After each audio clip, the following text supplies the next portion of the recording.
যুগের পর যুগ কেটে গেছে। ঐতিহাসিকরা আবিষ্কার করেছেন বিভিন্ন প্রাণীর কঙ্কাল। কিন্তু সত্যিই কি পৃথিবীতে ছিল ড্রাগন নামের কোনো প্রাণী? ড্রাগন নিয়ে মানুষের আগ্রহ বহুদিনের। মানুষের মনে প্রশ্ন রয়ে গিয়েছে, সত্যিই কি আমাদের এই পৃথিবীতে কখনো ড্রাগনের অস্তিত্ব ছিল? এই পৃথিবী কত না রহস্যময়, কত অজানা রহস্যে ঢেকে আছে এই বিশ্ব। তা থেকেই জন্ম নেয় নানা প্রশ্ন আর জানার আগ্রহ। সেসব প্রশ্নের উত্তর খুঁজতে আপ্রাণ চেষ্টা চালিয়ে যাচ্ছেন বিজ্ঞানীরা। তেমনই একটি অজানা রহস্যের সন্ধান খুঁজে পেয়েছেন প্রত্নতত্ত্ববিদরা। আজকের এই ভিডিওতে আমরা দেখাবো চীনে একটি ড্রাগনের ফসিল খুঁজে পেয়েছেন প্রত্নতত্ত্ববিদরা। তার আগে আপনি যদি আমাদের এই চ্যানেলে নতুন হয়ে থাকেন তাহলে চ্যানেলটি সাবস্ক্রাইব করতে ভুলবেন না। আর যারা ইতিমধ্যেই সাবস্ক্রাইব করেছেন তাদের সবাইকে অনেক অনেক ধন্যবাদ।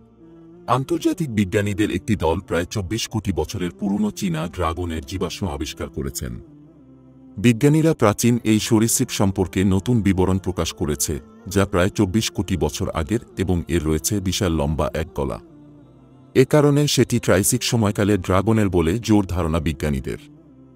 নতুন জীবাশ্মগুলোর মধ্যে রয়েছে নিখুঁতভাবে সংরক্ষিত একটি মাথার খুলি, পাঁজর, অঙ্গপ্রত্যঙ্গ এবং কোষেরুকা।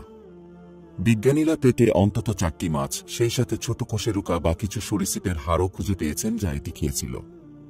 জীবাশ্মটির পরীক্ষা নিরীক্ষায় সম্পৃক্ত আন্তর্জাতিক দলে ছিলেন স্কটল্যান্ডের ন্যাশনাল মিউজিয়ামের ডক্টর নিক ফ্রেসার। তিনি বলেন, প্রথমবারের মতো এই ধরনের পূর্ণাঙ্গ জীবাশ্ম দেখা গেল। জীবাশ্মটি অত্যন্ত অদ্ভুত একটি প্রাণীর বলে আখ্যা দেন তিনি।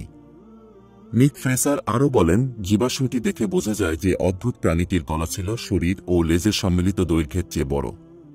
গলাটি ছিল বেশ নমনীয় এবং যেদিকে ইচ্ছা সেদিকে ঘোরানো সম্ভব ছিল।